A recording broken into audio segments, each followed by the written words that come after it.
Banakacherla project కొత్త project కాదా? అసలు కేంద్ర ప్రభుత్వం ఎందుకు నిద్రపోతూ ఉంది? ఈరోజు మన రాష్ట్రంలో ఏపీ రీఆర్గనైజేషన్ యాక్ట్ తర్వాత ఇటు తెలంగాణలోనైనా అటు ఆంధ్రప్రదేశ్లోనైనా కొత్త ప్రాజెక్టు చేపట్టాలంటే కేఆర్ఎంబి జీఆర్ఎంబి అనుమతి తీసుకోవాలి. ఆ నదీ పరివాహక ప్రాంతంలో ఉన్నటువంటి రాష్ట్రాల నుంచి అంతర్రాష్ట్ర ఒప్పందం జరగాలంటే నదీ పరివాహక ప్రాంతంలో ఉండే అన్ని రాష్ట్రాలు ఒప్పుకోవాలి. నంబర్ 3, ఏపీ రీఆర్గనైజేషన్ యాక్ట్ ప్రకారంగా ఎపెక్స్ కౌన్సిల్లో కొత్త ప్రాజెక్టు అనుమతి పొందాలి. Number 4, central water commission clearance తీసుకోవాలి. నంబర్ 5, ఎన్విరాన్మెంట్ క్లియరెన్స్ తీసుకోవాలి. ఏ అనుమతి కూడా లేదు. ఇప్పుడు గోదావరి బనకచెర్ల ప్రాజెక్టుకు ఏ అనుమతి లేదు. నేను పైన చెప్పిన దాంట్లో ఏ ఒక్క అనుమతి లేకుండా నియమ నిబంధనలన్నీ బుల్డోజ్ చేస్తూ కేంద్రం జుట్టు తన చేతుల్లో ఉంది అని చెప్పి ఇష్టారీతిన రాత్రికి రాత్రి ప్రాజెక్టు రూపకల్పన చేసి ఇవాళ టెండర్లు పిలిచి ముందుకు పోతూ ఉన్నారు. ఇది ఎక్కడి పద్ధతి అని నేను అడుగుతా ఉన్నా.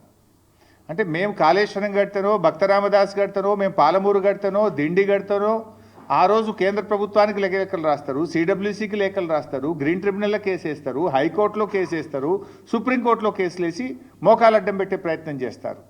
కానీ ఇవాళ మీరు మేము కట్టిన అన్నీ కూడా పాత ప్రాజెక్టులు. పాలమూరు అయినా ఉమ్మడి ఆంధ్రప్రదేశ్లో స్టార్ట్ చేసింది, కాళేశ్వరం అయినా ఉమ్మడి ఆంధ్రప్రదేశ్లో స్టార్ట్ చేసింది.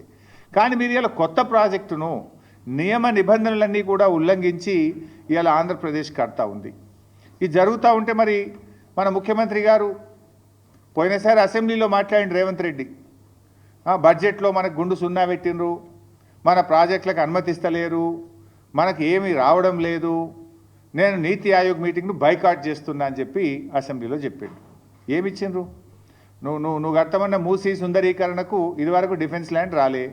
మూసీ సుందరీకరణ ప్రాజెక్టుకు ఇప్పటికీ అదేది వరల్డ్ బ్యాంక్ నుంచి అప్పు తెస్తామంటే ఫైల్ రిటర్న్ కొట్టినరు. ఏది నీ మెట్రో రైలుకి ఇంతవరకు అనుమతి వచ్చింది లేదు. నువ్వు ఆ రోజు బడ్జెట్లో అయితే గుండు సున్నా, నువ్వే నీతి ఆయోగ్ మీటింగ్ బహిష్కరిస్తా అన్నాడు. మరి నిన్న నేను పొద్దుగాలనే అందరికంటే ముందు పోయి కూర్చున్నాడు. నిన్న నీతి ఆయోగ్ మీటింగ్లో అందరికంటే ముందు పోయి రేవంత్ రెడ్డి రాత్రే పోయి పొద్దుగాల ఫస్ట్ కూర్చున్నాడు. మంచి రాముడు మంచి బాలు లెక్క కూర్చున్నాడు. నేను అనుకున్నా దీని గురించి మాట్లాడతాడేమో, ఈ గోదావరి బంకచెర్ల ప్రాజెక్టును గట్టిగా ఎదిరించడానికే పోయిండేమో, నిలదీయడానికే పోయిండేమో ప్రధానమంత్రిని అని నేను అనుకున్నా.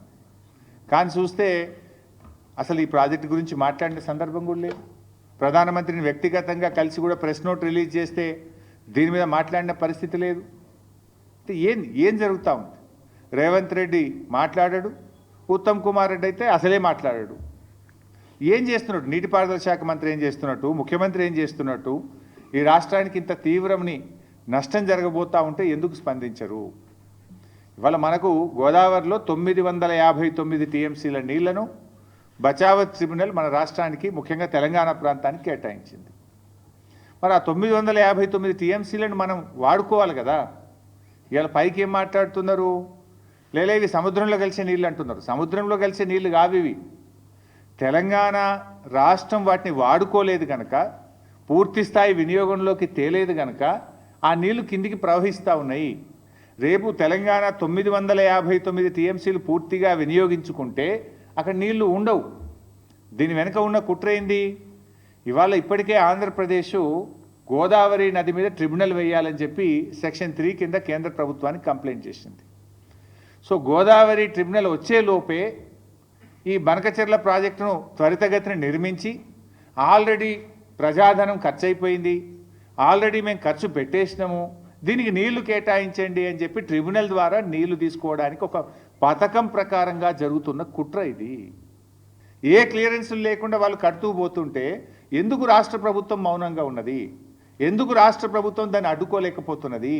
There are many forums. నిన్న నీతి ఆయోగ్లో రేవంత్ రెడ్డి ఎందుకు ప్రశ్నించలేదు నేను అడుగుతా ఉన్నా.